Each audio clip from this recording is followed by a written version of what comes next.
Hello, welcome again this morning. This morning I've entitled my message, God Enjoyed Making the World and You. And I've taken it from the first book of Genesis, where God created the heavens and the earth and the day and the night. And what did God say? God said, "It is good." God created the sky, then he created the sky to separate the water. Now, when the sky was made, he was separating the water from above. Then God created dry land and called it earth. And what did he say? It is good.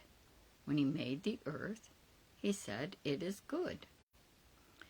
And he created seeded vegetation and seeded fruit trees after their own kind. And why were they seeded? They were seeded to reproduce. Just like there is a seed implanted in a woman to reproduce, the trees and the vegetation, he wanted it to keep reproducing and to fill the earth. And God again says, "It is good." Then God created the light. He gave us the sun for day, so there was a greater light to make it daytime, and the lesser light at night, like the moon, so it would be dark. And he placed the stars in the sky. He placed them there.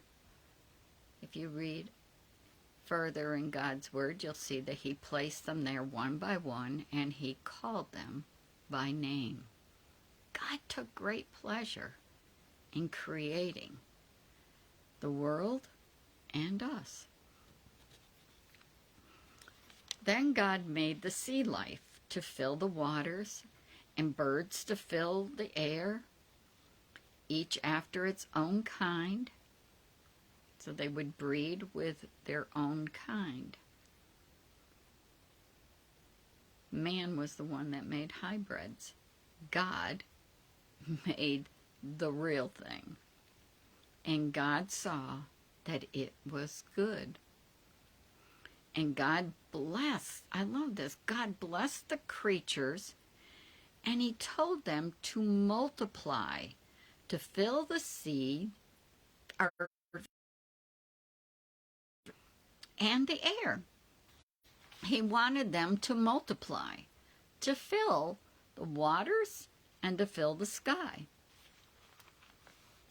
God then made the animals of the earth, each of them after their own kind. And again he saw that it was good. Now I'm going to read you a little bit of Genesis, verses 26 through 29 of chapter 1.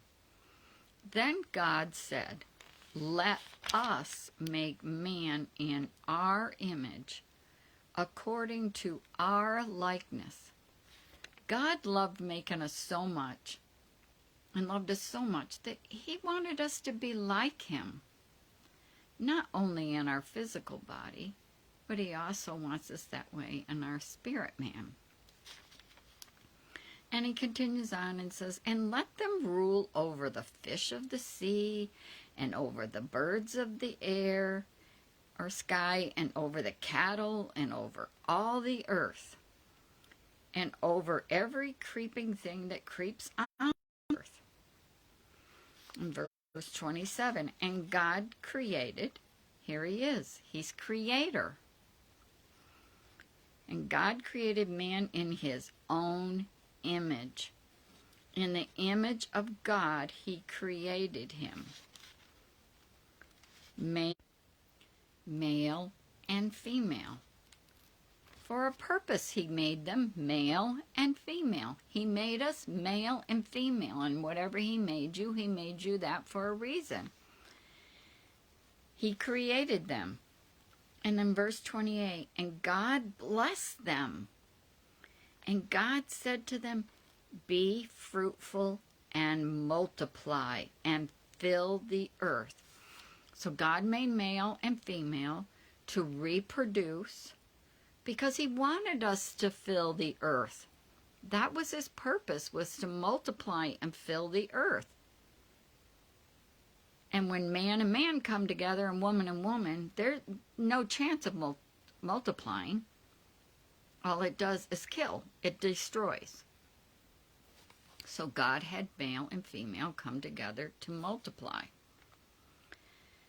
And so he says, and fill the earth and subdue it, which means bring it into subjection, and rule over the fish of the sea, and over the birds of the sky, and over every living thing that moves on the earth.